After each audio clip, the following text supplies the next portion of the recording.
அனைவருக்கும் கணித வணக்கம். இப்போ பார்க்க போகிற கணக்கு 7ஆம் வகுப்புக்குரியது.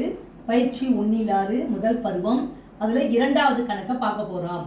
-70 + 20 = பாக்ஸ் கொடுத்துருக்காங்க. இதில் தான் நம்ம ஆன்சர் கண்டுபிடிக்க போகிறோம். -10 அப்படின்னு கணக்கு கொடுக்கப்பட்டிருக்கு.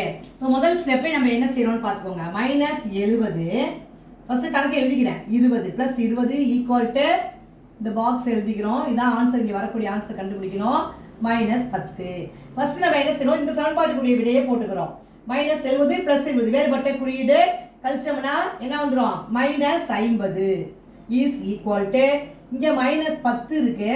அப்போ இந்த பாக்ஸில் -50 வரணும் ஆன்சரு. அப்போ எதையும் கூட்டினால் -50 வரும் அப்படின்னு பார்த்தோம்னா -40.